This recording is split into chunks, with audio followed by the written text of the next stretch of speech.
How's it, everyone? Welcome back to another video. My name's Liam and this is Outdoors with Liam. So today we're going to do a little bit of story time. It has been about 5 months since I've released anything on this channel, but it's been about 9 months since I've done a full-length video. So I'm just coming on and giving a kind of brief explanation of what's been going on, where I've been, what I've been doing, and why I haven't posted. So, as you all know, I have a first gen Tacoma 2003 that I've been working on building as an overland rig, and it's been giving me a little bit of trouble. It's a great truck, it runs well. It did run well until pretty recently. So this started early 2024, mid 2024 really. In June, we had a family trip. My favorite cousins, Josh and Graham, came from Florida to visit us here in California, and we had this awesome trip planned out. We were going to go drive up to Sacramento, have a camping trip, do some whitewater river rafting on the American River, you know, real camping kind of stuff. And I took my truck because I had just officially completed, I guess, my in-bed platform, which I'm yet to make another video on, but I completed that at the beginning of the year. So I took my truck, and we also took my mom's car. My mom's car was the people hauler, mine was the gear hauler and expedition leader, I guess you could say. It was the lead vehicle. But on the way up, we were having some weird problems on the freeway. When you got past like 65, it started kind of bouncing back and forth. And I made some assumptions on that because we were packed up full of gear. I had a full-size tent, a small backpacking tent, my platform built fully out of wood, not plywood either, solid wood, six sleeping bags. Six sleeping bags. There were 6 of us. 6 sleeping bags, 2 foldable camp tables, 4 foldable camp chairs, all 6 of our travel bags, 2 full-size coolers, 1 for food, 1 for drinks, and 2 5-gallon water bottles full, and 2 full-size Home Depot, you know, the black and yellow bins full of all the kitchenware, the galley stuff. Plus I have a Rigid case, kind of like the Milwaukee Packouts, but from Rigid. They're a lot cheaper and a lot easier to just get tons of. So I got, you know, the one big one and the small one on top of it full of just like travel food. So I had all of that, plus my full-size spare mounted on the very top on the roof rack of the camper shell. So I was loaded up with easily a ton of weight, 2,000 pounds easy, plus, you know, the 150-pound tire is fully inflated on top. So I was running very top heavy with lots of extra weight. My suspension already wasn't the greatest. It was just the previous owner had put on a 6-inch block lift, rough country block lift. So it had a 6-inch drop frame in the front with 6-inch blocks between the front shocks and the upper control arms. And in the back, well, it actually didn't have anything when I bought it. It was squatted, but I fixed that by just a temporary fix by putting in extra blocks. But essentially, it was just this super tall truck, but the suspension wasn't built to handle the height of it, with the rough country suspension, which at the time I didn't know, but was pretty much just gone. So that we were having some troubles there. Then when we got back from that, you know, it was fine, nothing happened. I actually thought it was kind of fun, the way that it was bouncing. Yeah, I knew something was wrong, but it was kind of enjoyable.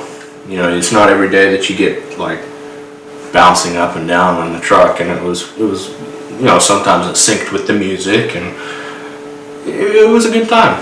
And the trip was awesome, so it really didn't bother me any. The camping was great out of my platform that I built, so I was pretty stoked about that. Then fast forward just a little bit into early July, was it? Either late June or early July. I can't remember. We were gonna go. We had heard about the X-Overland Ranch grand opening event. It's up in Bozeman, Montana, out where X-Overland is located, and this opening event, I saw the, you know, flyer for it a long time before, so I was like super excited for that. So I got the tickets. They were really affordable. It was 20 bucks, 15 bucks a person, like nothing. And then the campsite that we ended up with was 100 bucks for the campsite, but essentially it was $130 just to go. Of course I had to pay gas and everything on the way there, but still $130 for a grand opening event at the X-Overland Ranch, which I had been waiting a long time to see, ever since I heard about it months prior, like many months prior, probably almost a year prior. But on that trip, or for that trip, we had some issues. The plan originally was actually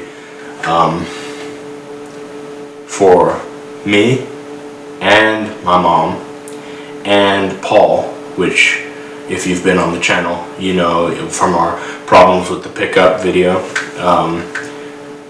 He's a good buddy of mine, and we're going into business together. So that was the original plan, was that he was going to tag along, and we were actually going to go in his truck, just because of the issues that we had going up to Sacramento before. So we're going to play it safe and just do that. But then he ended up having to back out because he had to get a lot of work done the week that we were supposed to go, and actually needed his truck. So I had to then, instead of focusing on plan A, which was prepare for Paul's truck, I had to switch gears, backpedal, and try and get my truck like perfect before we were going ready. So I went to do everything. I did the oil change. I gave it a wash just because, you know, looked over everything, found some bolts, stuff that needed to be tightened, just general maintenance kind of thing. I had a whole list scheduled out, you know, tire rotation, all that. Pretty much everything that I could do myself in the shop I did, and then I also took it to go get an alignment, because I had noticed the past couple weeks, you know, since that Sacramento trip, there was some uneven wear on the inside of the tires. Just a little bit, not enough for concern. When I took it there, they said, hey, sorry, we can't do the alignment.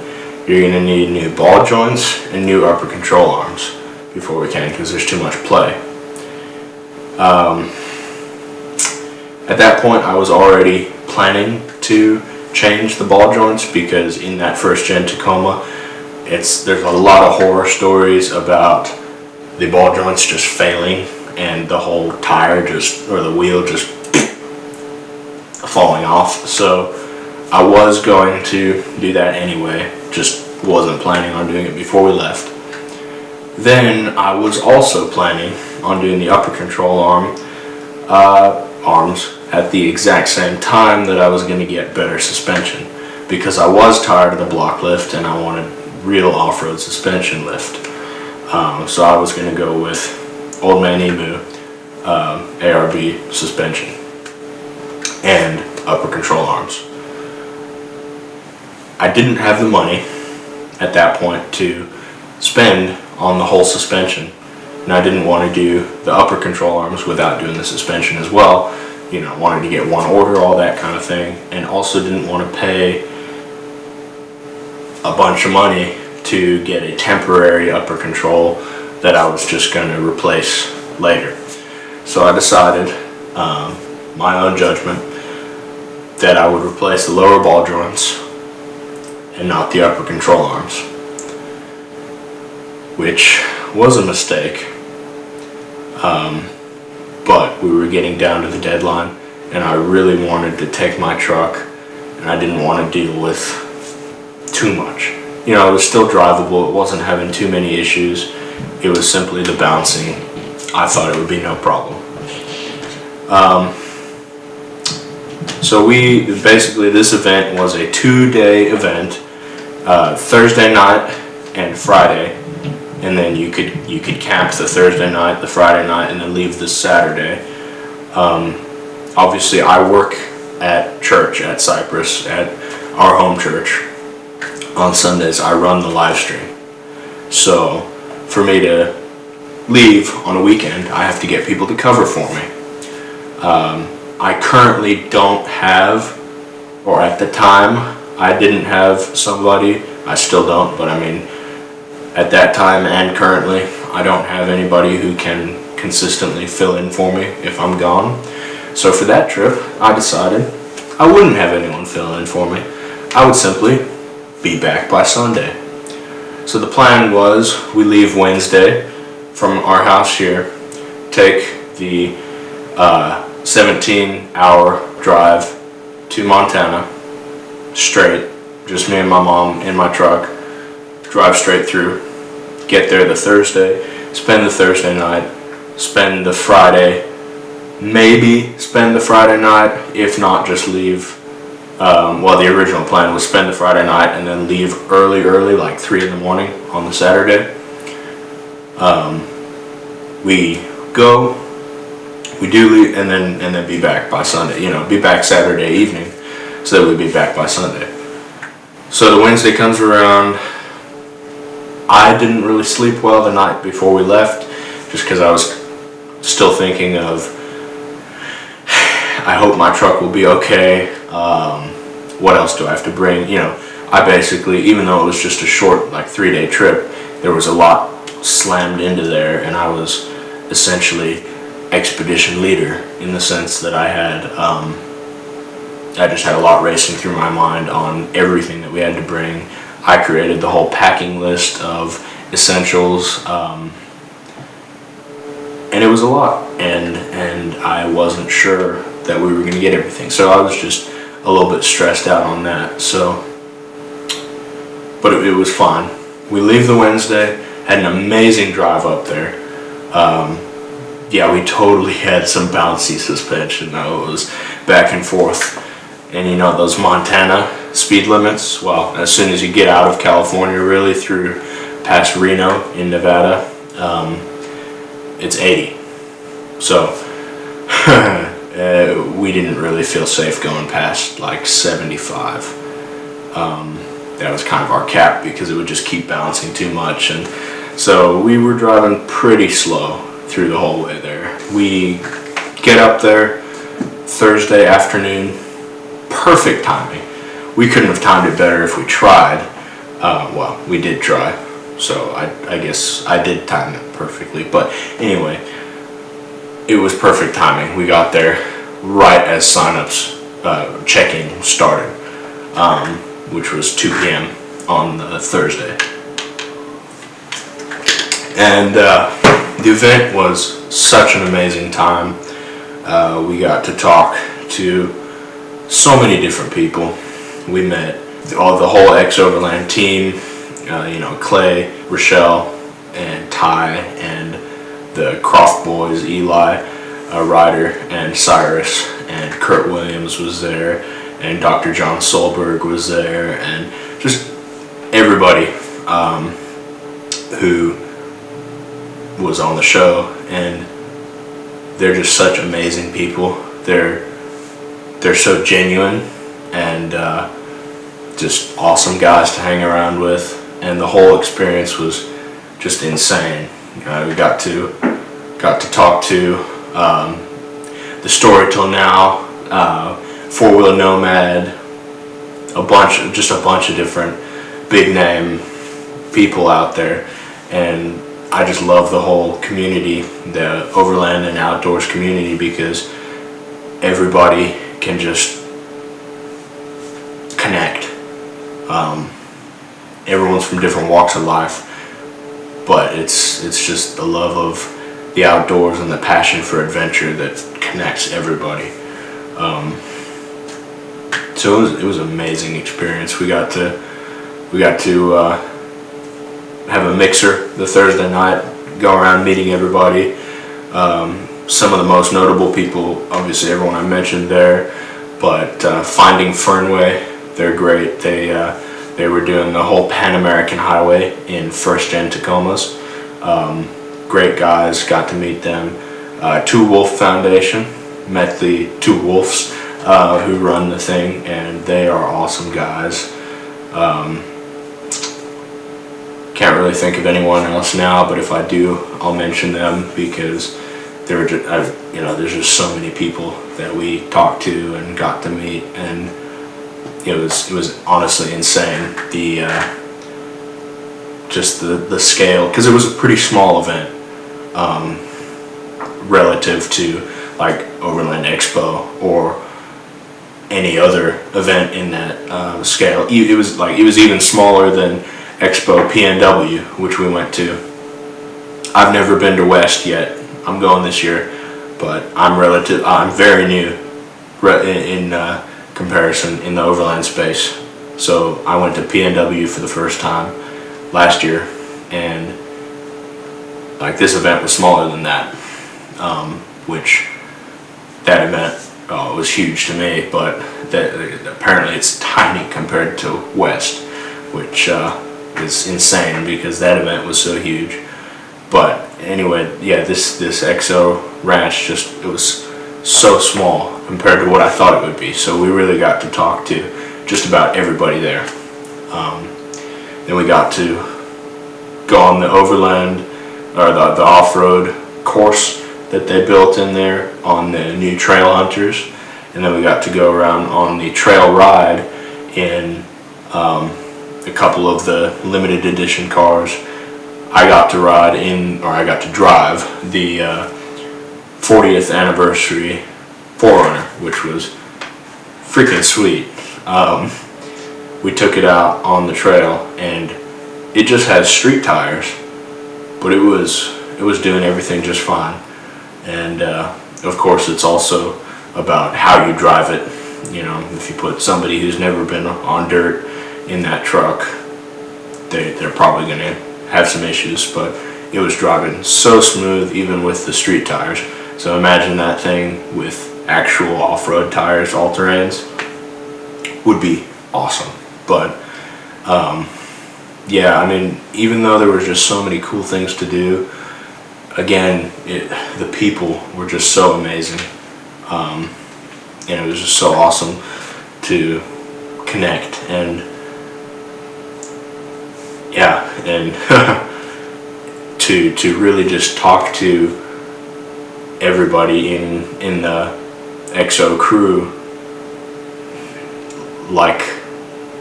just like normal people, I've never been a big celebrity person. I've always just seen people as people. I met Jace Robertson. It was kind of a stupid decision that I made, but I went to his house just to say hi and got a photo with him. But even then, it was like I wasn't this crazy fanatic. I was just, hey Jace, can I have a photo? Yeah, nice to meet you. Okay, you know. But it was awesome. And the Croft boys are super cool. And especially Cyrus, you know, he's about my age, so he's slightly older, but I connected with him really well just the first time. But yeah, we also met another South African family up there, and met two awesome guys right in our campsite that we still stay connected with.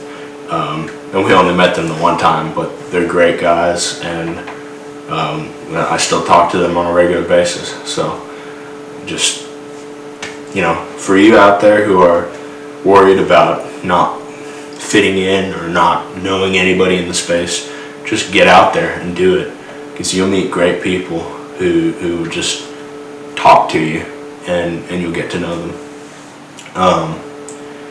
But anyway, aside from that, I was actually going to film the whole thing and make a real video on that, but there was just so much going on while we were up there. I did take my camera and my GoPro, and you know, all of it. I even packed my drone, but there's just so much going on, and it was such a cool experience. I just wanted to live it, you know. So if when I go back up there, because I will, for another event, I'll film that and post that. But it was such a cool event. I think I took like 3 videos on my camera, and I'm like, no, I'm done. I'm just gonna live this. But after was when the trouble hit. The Friday night, we ended up deciding that we just leave late that night, because we didn't want to wake everyone up in the camp at 3 in the morning by packing up and starting the engine and driving away, you know, just courtesy. So that night we watched the secret feature film preview, the Greenland expedition, the E7 Greenland expedition, documentary, pre-cut, and then we left. So we left at about 11:30 the Friday night. We thought, oh, it's only 20 hours, you know, we'll be back home by, you know, crazy early compared to what we expected, because we were originally going to leave, you know, that morning. So like, okay, we'll be back way earlier than what we want, you know, get really good night's sleep, all that. At 3 in the morning, in the middle of nowhere, pitch dark, not busy roads at all, like very, very, well, it was 3 in the morning. You can imagine in Montana there's probably not too many people at 3 in the morning in the middle of the highway. Anyway, at 3 in the morning, we busted a flat. And I thought, okay, there's no problem. I brought my spare, I brought my lug wrench, no problem whatsoever. My retarded self forgot to bring a jack. So we were stuck there on the side of the road in the middle of Montana, in the middle of the night, with a flat and no jack. And I was feeling crappy, because at that point I'm like, oh, this is all my fault. I knew that I had some issues with the tires, and I just decided, I thought it would be okay. I made the decision to go ahead because I thought it'll be fine. Obviously it wasn't fine. And so I paid for that price. But we called the insurance. We have AAA through Geico, so we called them and said, hey, can you send somebody out here to just change a tire? You know, we don't need a tow or anything. We just need a change tire. They're like, no, sorry, we can't find anybody out there, which is insurance speak for the quotes are too high, we don't want to pay them. But they said, oh, if you just call the non-emergency line of the police station, then you'll be able to get somebody out here. So that's what we did. We got a tow guy coming out here. I forget what his name was, but I really wish I remembered, because he was an awesome help and a really cool guy. But I will say, I have never felt that emasculated in my life. Now, you gotta know that at that point, the previous day at the EXO event, if you know Clay or even have seen him, you know that he loves his horrible Hawaiian t-shirts. So that Friday night was the worst Hawaiian t-shirt competition, and my mom took us to Goodwill because I don't own Hawaiian t-shirts. So we went to Goodwill and she picked out this horrible pair of pink shorts to go with this terrible Hawaiian t-shirt. So that's what I was wearing.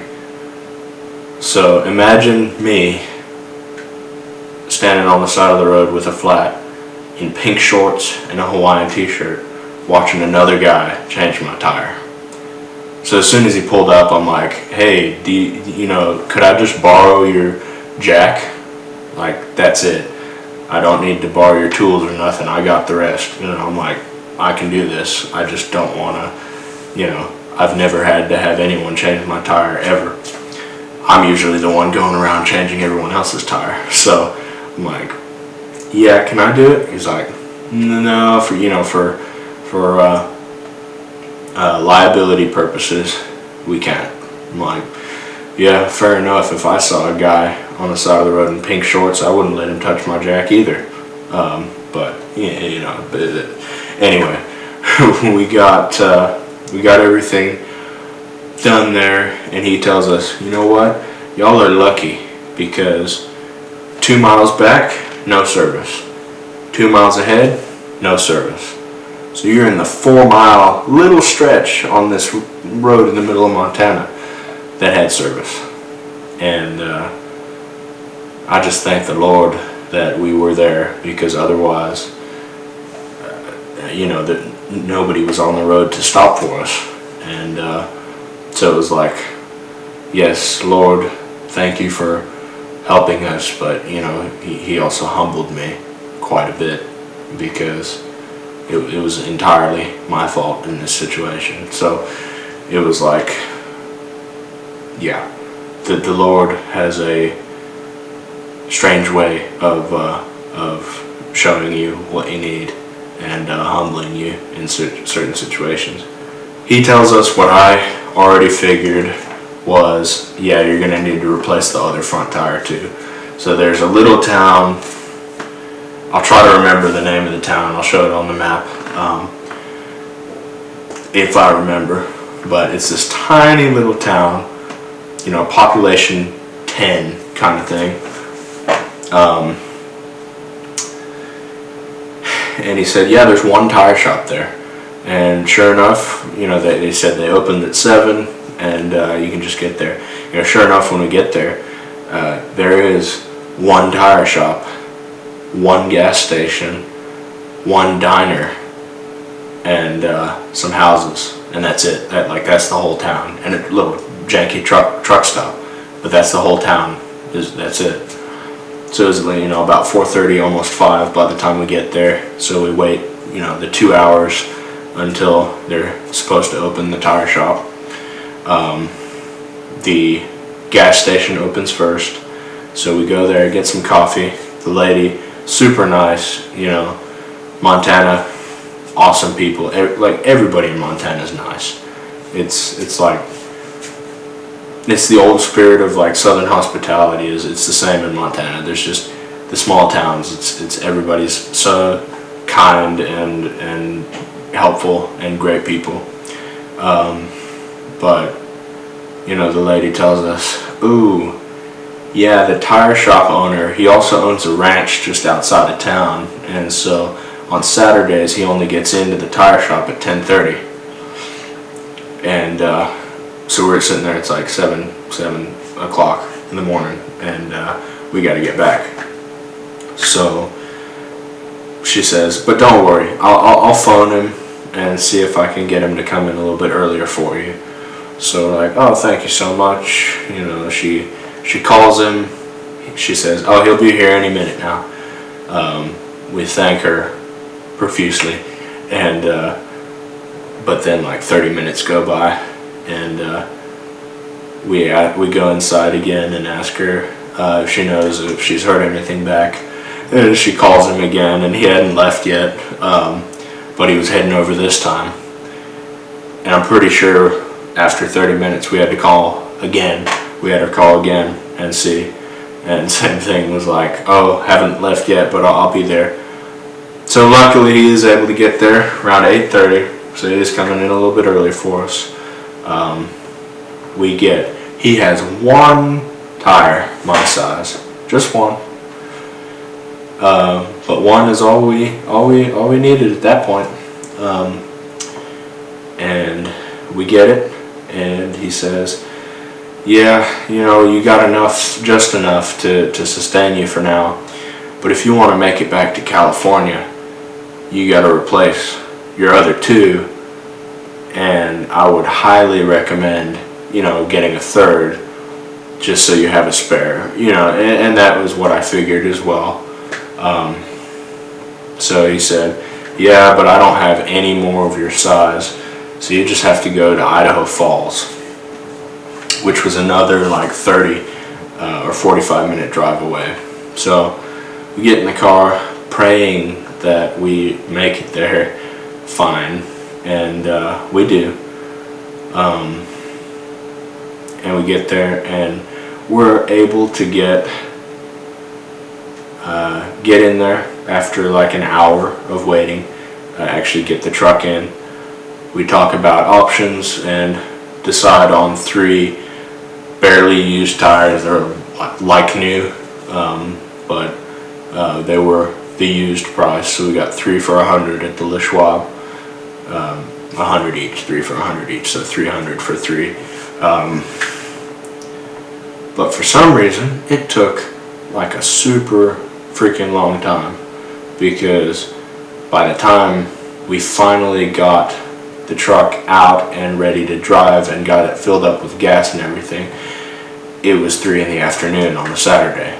So we're sitting there, a 12-hour delay, right, in our time, and we're still in Idaho. And so that added 12 hours to our it was 17 hours, 12 hours to our 17-hour drive, putting us at 29, almost 30 hours, you know, if you count for gas. So a 30-hour trip. And at that point, we didn't, obviously, as I said, I didn't really sleep the Wednesday night, or the Tuesday night before we left. We definitely didn't sleep the Wednesday because we were driving up.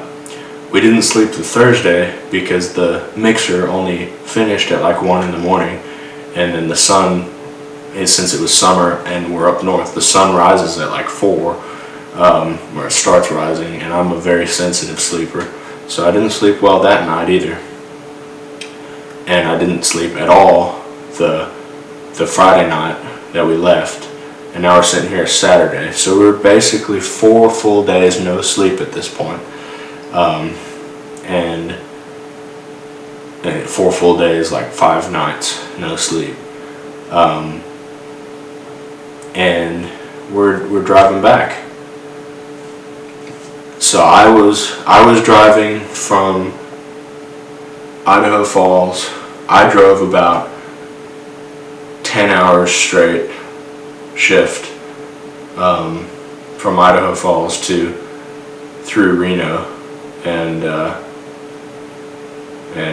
through to California. But while we were in Reno, a huge thunderstorm just broke out in the middle of nowhere. Super strong gusts of wind and huge lightning strikes.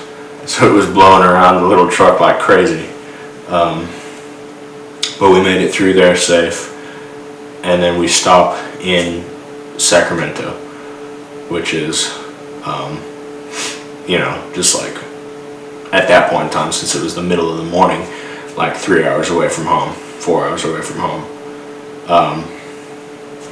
So we get to Roseville, technically, but Sacramento area, and we stop at this gas station right off the highway. But we get out and there's these like 10 crackheads, no teeth, ripped clothing, shopping carts, the whole shebang of typical crackhead. And it was funny. There was this guy there that looked like the stereotypical gangster, super big, muscular guy, shaven head, biker, vest, all that. But he was actually wearing a Christian t-shirt, so we're like, oh, okay, this guy is the safest looking guy at this place. That's about what you need to know, is that guy was like the safest at that whole gas station. So, we get gas. My mom goes to the bathroom while I pump the gas, and then we just get out of there as fast as possible, and she takes over driving from there. As we're leaving the gas station, we didn't hit, but we were driving out back on the highway. 5 minutes after the gas station, we see on the side of the road, there's this car on the side of the road on fire. Just on fire, like it's nothing. Looks like the apocalypse, but hey, it's fine. Then another 5 minutes later, we see in the fast lane, it's a five lane highway at this point. In the fast lane, there's a car flipped greasy side up, upside down, in the fast lane, and in the slow lane, there's a box truck that had just flipped over on its side, and all the boxes were scattered everywhere. So it basically condensed from a 5 lane down to a 3 lane in 0 seconds. There was a biker that was parallel to us in the fast lane. He almost died because we couldn't see anything. It was so fresh. All we could see was, a pair of headlights shining, but were stationary. So we saw the beams just shining off in the distance, and nothing else. And he basically, my mom, it all happened so fast, but she slammed on brakes because she saw something. The guy in the lane almost clipped us as he went through, and almost, it was all just a crazy experience there. But it was so fresh that there was no cops there yet. We heard the sirens off in the distance, so it must have just happened like right before we was inside. But then we kept driving and we're down there. It's probably about 1 in the morning at this point. We're nearing San Francisco, Oakland area, which is about roughly 2 hours away. We were just north of it still. So there was surprisingly a lot of traffic out there up in Northern California at 1 in the morning. But my mom and I were getting so tired and getting like almost delirious at this point, almost delirious, when Paul actually called me because he knew that we'd be coming back at 1 in the morning. I still don't remember like the full details of what was said, but we just talked, and I told him about the whole drive so far and all the weird stuff we saw. I want to go talk to him again about that at some point and see what he remembers, because I probably sounded crazy on the phone to him. And it just got worse after that, because after we hung up with Paul and told him to go to sleep so he's not too tired, it just got worse. My mom and I started seeing submarines in the middle of the road, that weren't there. There were just random pillars appearing on the side of the road, people appearing on the side of the road. Like it was insane. I don't know what LSD feels like, but I'm pretty sure that's it. It was the trippiest and craziest experience of my life. 10 out of 10 would recommend. Go 5 days without sleeping and see how that feels. But we were just so tired. We were singing as loud as we can, yelling, not yelling at each other like angry, but yelling at each other to keep each other awake and alert, because we were just so delirious and tired that if it got too quiet for too long, we'd probably both pass out. So I had her keep punching me while I was just talking loudly, and it's still kind of a bit of a haze thinking about it. The more I think about it, the more it comes back to me. But it was just so weird. We were just yelling random stuff that would not make sense to anybody except us at that point. The one thing I really remember is thinking to myself, man, this is crazy. I gotta tell Mom tomorrow, but she'll never believe me. I just had that moment where I was like, wait a minute. She's right here. I can tell her right now. And I did, and she thought it was hilarious. But it was just the weirdest thing, because I'm like, man, I really got to tell Mom about all this crazy stuff that's happening, but she'll never believe me. And then I'm like, oh, she's here. She knows. But yeah, we get back home about 3:30 in the morning, Sunday morning. By the time I get to bed and changed and all that, it was like almost 4. The last I remember looking at my clock before I went to bed was like 3:50. And then my alarm went off at 6 to get up for church. So that was fun. But yeah, it was like, hey, what's one more day of being tired? But yeah, it was an experience for sure. It was fun. It was just weird. Like the whole drive back was just weird. But it was a good experience, and it makes a good story. It makes a really good story. It's like, you just can't make this stuff up. There's no way. It's too crazy to make up. And my mom can attest for the whole thing. It was just weird.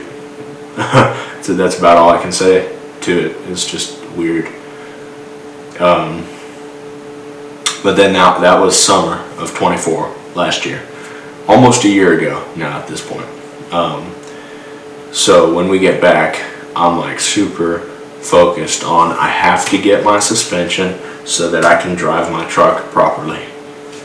So at this point, Paul and I didn't have the business license for Arc Expedition Outfitters, which is the overland outfitting company that he started and that I'm helping him build.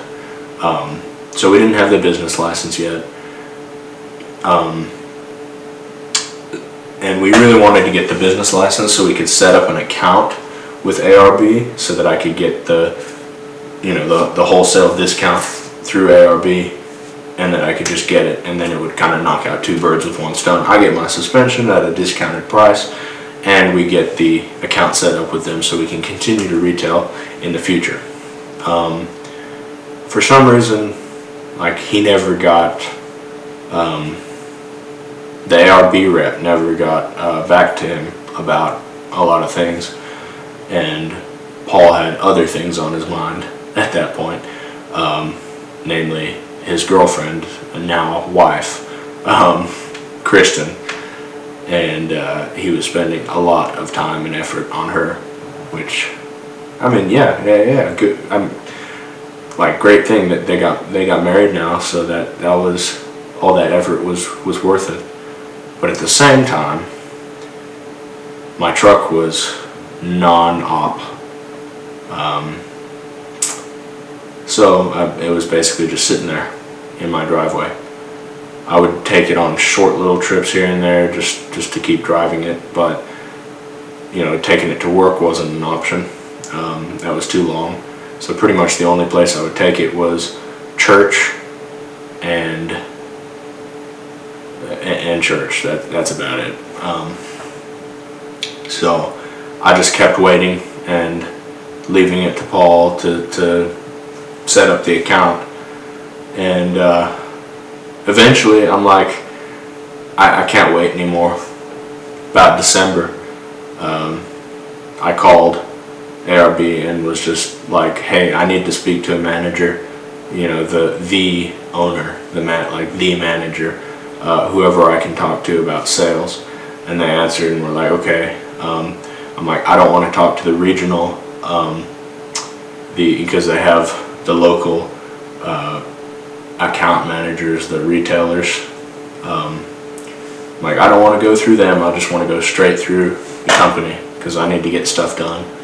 And they basically told me about all of this stuff that wouldn't allow us to actually set up an account quite yet, because we're still really small business and we don't have the financial overhead to actually pay for it. They have this like $25,000 buy-in to be a retailer directly through them. Obviously, we can still retail their goods and their products if we go through a secondhand dealer who does that kind of stuff, but we couldn't go direct. So I decided to just go the route that I could have gone and just buy from their website, even though I wouldn't get the wholesale discount. But I looked, and they didn't have any upper control arms for the first gen Tacoma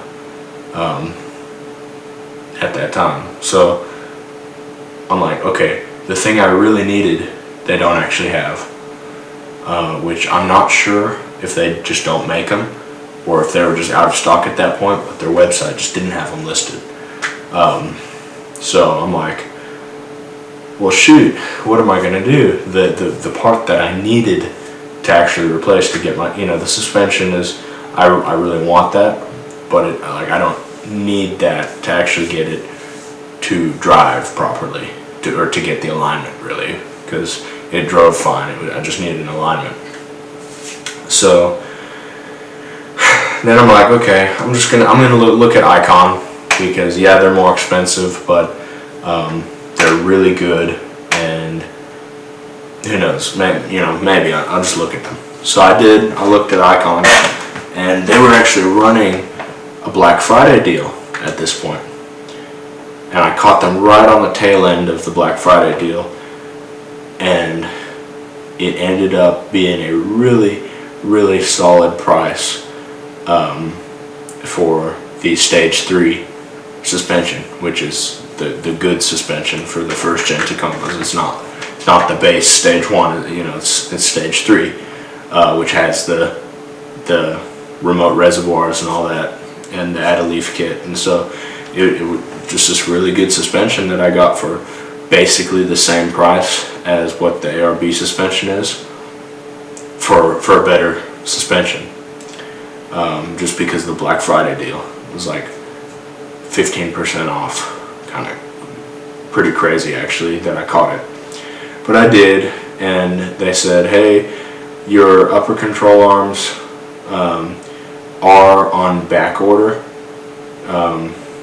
They have their main warehouse where they keep the stuff, and then they have their actual shipping location, or from the manufacturer to the shipping location. And they were like, okay, it's on back order, but we should have it by mid-January. So I'm like, awesome, that'll be perfect. By the time the new year comes around, I'll get my suspension and I'll be able to actually get my truck up and running, right? it gets here and we start working. I end up missing it the first day it gets here because what I didn't realize was the way that UPS delivers, they won't leave it outside the shop. If it's a business and it's closed, they'll say, well, we'll return on the next business day, which I didn't know. So the next day I was there in person because I was busy the morning, and they said they would deliver the morning, so I thought, oh, I'll just stop by in the afternoon. They're like, oh, we can't deliver it, we'll deliver it tomorrow. I'm like, oh, okay, well, I'll be there tomorrow then. So I just waited at the shop for it the next day, unpackaged it all, throw some photos up of it while I speak, and got to planning. The first day, it was like 3 days later, I called Paul in and said, hey, ready to get to work? He said, yep. We get to the shop, we get all the rear suspension done that day and start on the front. Now the thing about the front was we had to take off everything because the way that they bolted things on were the 6-inch drop frames, which are a pain in the butt to take off because basically you're just resetting everything to factory mounting points rather than, it's basically doing the suspension twice over rather than just taking off, putting it on. We had to reset all of the mounting points. So we only really got that done, and I came in again the next day to keep working, and realized that Icon actually forgot to send me one little thing, which were the washers that go in between the upper control arms. There's 4, 2 for each upper control arm mount, because those upper controls are bigger than the standard ones, so that they have more beefiness and travel to fit over the wider suspension as well. So I had to call them, get that reordered, and said, hey, is there any, you missed this accidentally, but is there any way you can send it down? They said, oh, of course, we'll get it to you we'll do next day delivery, so we'll file it tomorrow and then you should get it the next day. The next day rolls around, and I had just missed the UPS guy, so I just drove all over town looking for it. I found another one, and he's like, yeah, I don't serve there, but the guy that does, he's just down the road. So, little fun fact, if your UPS guy, it misses your drop off, if it's a hand in person kind of thing, you can track it down. You can get it straight from the truck if you want to. So I did, and I got it, and we got to work, and we got just about everything done, everything put together, all that. To get the drop frames, obviously we had to take the steering rack off. And this guy, previous owner, he had welded up the there's a choke collar from the actual steering rod down to the rack and pinion, and it should be about that big, goes straight onto the rack and pinion and chokes up onto the steering shaft. This guy just cut it and welded a 6-inch piece extender on there. Yeah, so we had to go get new bolts from Toyota because for some reason he couldn't use the factory mounting bolts, so the bolts wouldn't bolt the rack back on, and the new one of those. I got to Toyota. The lady, bless her heart, she didn't know what she was talking about at all. I specifically told her that they ask, is it 2-wheel drive, 4-wheel drive? I say, it's a 2-wheel drive, but it's the pre-runner, so everything's the same as the 4-wheel drive. She didn't, I don't know if she didn't hear that or she just heard, oh, 2-wheel drive. She got the bolts from the two-wheel drive rack and pinion, which are not even close to the same as the bolts for the four-wheel drive version, which is what I have because it's the pre-runner. So we get back, try to bolt it on, find out, okay, we have 0 correct bolts here. So we just, it's too late to return it. All we had to do was wait and then and go back again the next day. So we did, went back, got the right bolts, got the right choke collar, put it on, took it to go get aligned. I was so excited. Finally, I drive my truck out. They said, no, you've replaced your lower ball joints and your upper control arms. Great. Now there's too much play in the steering rack.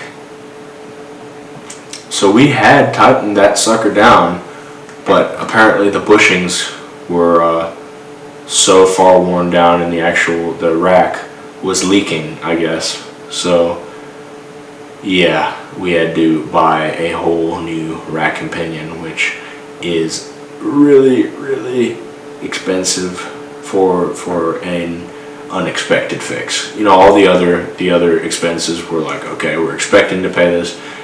Yeah, not that. That was another $700 unexpected.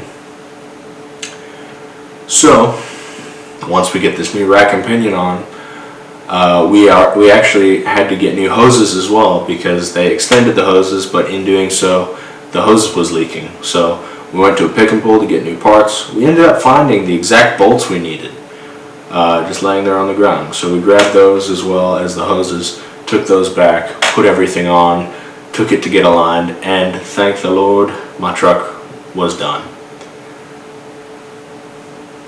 I drove it out there and it was finished. I finally had a truck again. And then I just had to return all the bolts, and while I was waiting for the return money on the bolts, my debit card got scammed, so they shut it down. So they sent me a new one. I mean, luckily I didn't lose any money, but still, I like the card, so they couldn't do the return properly. So that was like another 3 weeks that I had to wait for the card and everything before I could get the return. But long story short, my truck is running. It's back to fixes that I want to do rather than fixes that I have to do. And I got some of my money back, not even close to all of it, but I got some of it back.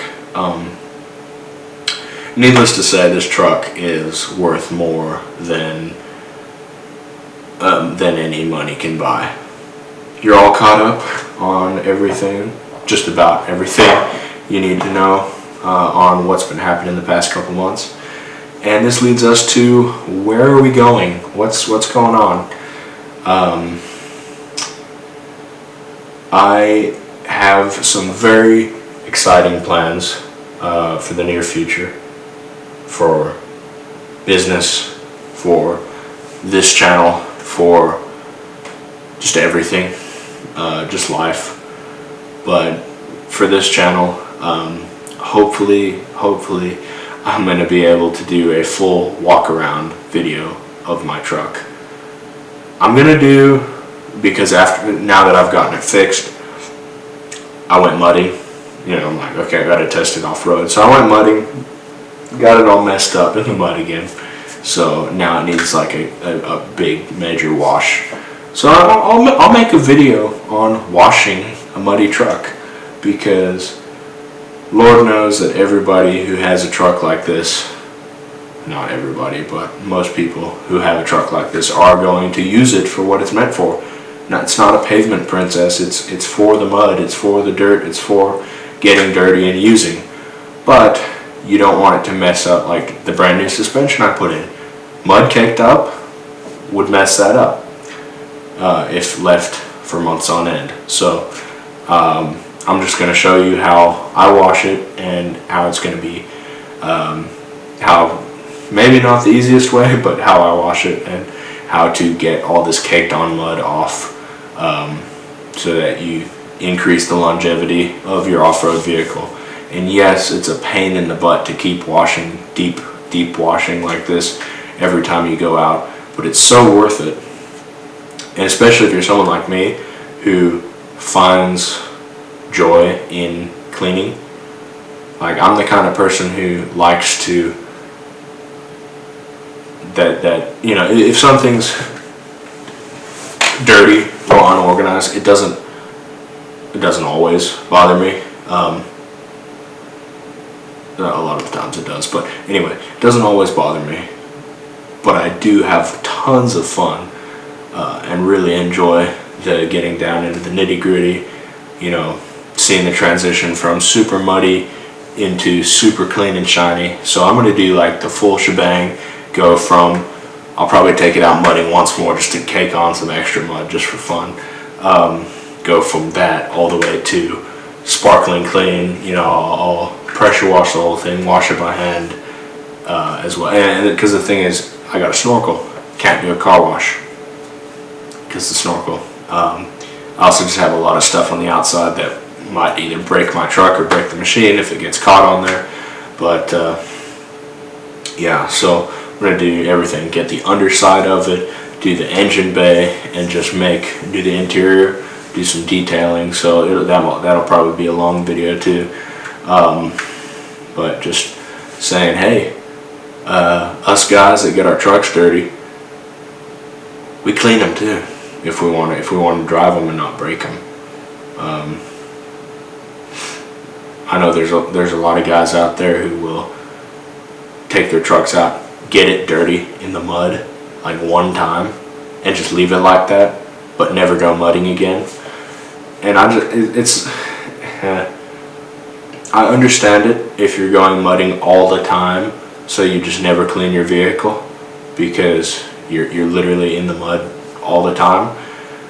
But most people that you see who have mud caked on their vehicle, it's like it's a 50-50 split. It's half farmers who work in the fields who actually get muddy, and then the other half is pavement princesses who just like to look like their truck gets in the mud.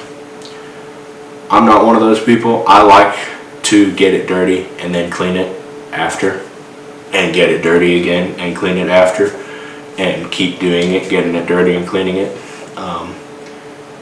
But yeah, so that's number one. Then a walk around of what I have done to my truck, maybe do some pricing on it, and then either another video or at the end of that video on plans that I have going forward for my truck.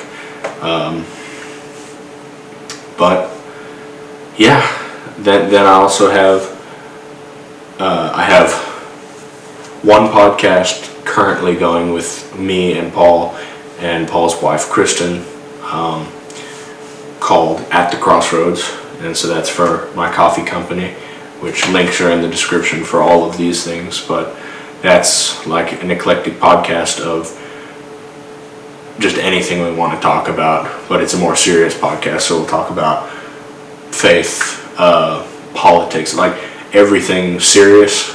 And then I'm also starting a new podcast pretty soon that I'm kind of giving you guys a little secret here. It's called Off the Spectrum, and it's just going to be me and a bunch of other people just doing retarded stuff and talking about stuff and being autistic and you know, like, full disclaimer, I'm not autistic, and I don't believe that a lot of people who have these autistic behaviors are actually. I just have, you know, it's a joke in the like military, outdoors, overlander, gun community. Basically, like all the kind of people that I associate with, it's just a big joke about autism and whatnot. Like, you know, the Fed Electrician and all those guys on the Unsubscribe podcast, their merch, My Autism Hates Communism, which is true. My autism does hate communism. My shirt. Sorry, can't hear you over the sound of my freedom. So, yeah. Basically, we're just going to be, yeah, awesome people. Except for me, but you know, just whatever. Anyway, thank you guys so much for watching this video. I know it was way longer than what I ever intended it to be, but it was a good story, right? Right? I hope so. I hope you enjoyed it. If not, feel free to unsubscribe. I feel like that's trademarked. I can't use it, but anyway, if you did like it, please subscribe. Leave a like on this video. Leave a comment if you want to. If you hate it as well, leave that comment. Tell me how much you hate it, because you know, sticks and stones may break my bones, but words will never hurt me. You know, I think you know what I'm talking about. Anyway, I am trying to think of a good intro, or an outro, that I am not stealing from another YouTuber right now, but I cannot on the top of my head. I am just thinking, I love you. No, that's like 3 different YouTubers that you know, Ginger Billy, I love you, goodbye America, and Demolition, well, now I can, because Demolition Ranch is no longer doing YouTube, so I can actually take his outro, but then people will probably look at me badly and say, oh, he's not doing YouTube anymore, you're just stealing his. Anyway, I am nowhere near a big enough YouTuber to be accused of stealing stuff, so I love you, and we'll see you next time. I don't know if that feels right, but we'll go with it for this time.